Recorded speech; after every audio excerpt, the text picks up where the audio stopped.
Почнува градбата на технолошко-индустриската развојна зона Струга. Според најавите, ТИРЗ Струга ќе отвори голем број работни места. За првите инвеститори зоната ќе биде подготвена до октомври, а веќе интерес имаат две европски компании. Едната, според најавите, е од автомобилската индустрија, а другата е од електронската индустрија. Почнува со работа Македонското собрание, пред пратениците се уставните измени и ребалансот на буџетот. Комисијата за уставни прашања треба да даде зелено светло за предложените нацрт амандмани.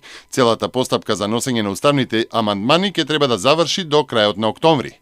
Се предлага во уставот да се дефинира бракот како заедница меѓу еден маж и една жена, но и во брачната заедница. Дел од уставните измени се и во судската и во економската сфера. Пратениците ќе расправаат и за предложениот ребаланс, со кој дефицитот расте од 3,5 на 3,9%, а се предвидуваат повеќе пари за инфраструктура, а помалку за стоки, услуги и други непродуктивни јавни набавки.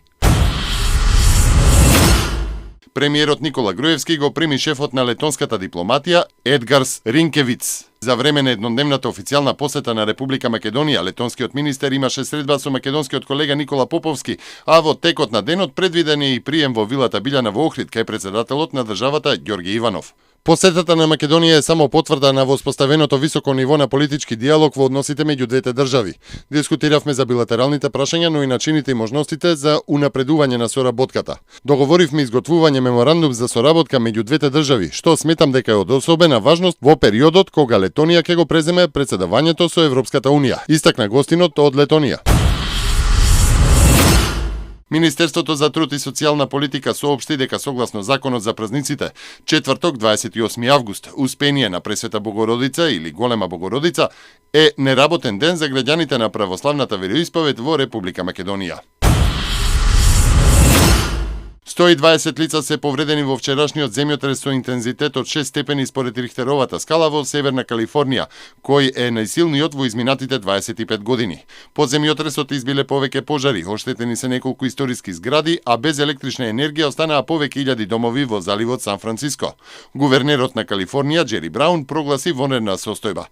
Ова е најсилниот земјотрес во заливот од 1989 година, кога загинаа повеќе од 60 лица. Ирачката армија не успеа да го спречи нападот на борците на џихадистичката групација Исламска држава врз најголемата рефинерија во земјата, која се наоѓа во северниот град Бајџи. Екстремистите ја нападнале рефинеријата во петокот вечерта, а жестоките судири продолжиле во саботата и неделата. Нема информации за бројот на жртвите. Рафинеријата ги обезбедува потребите за нафта за повеќето ирачки провинции. Нејзиниот капацитет се проценува на околу 600.000 барели дневно. Екстремистите досега повеќе пати се обидуваа да ја заземат рафинеријата, но беа спречувани од армијата или од локалните сунитски племиња.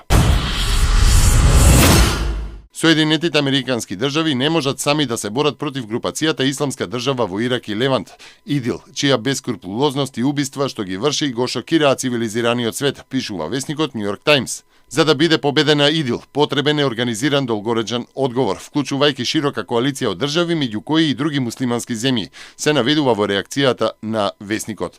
Американските воздушни напади и другите видови мерки, преземени од страна на САД во одредена мера, им помогнаа на верските малцинства и на другите заедници на кои им се заканува ИДИЛ, нагласува весникот.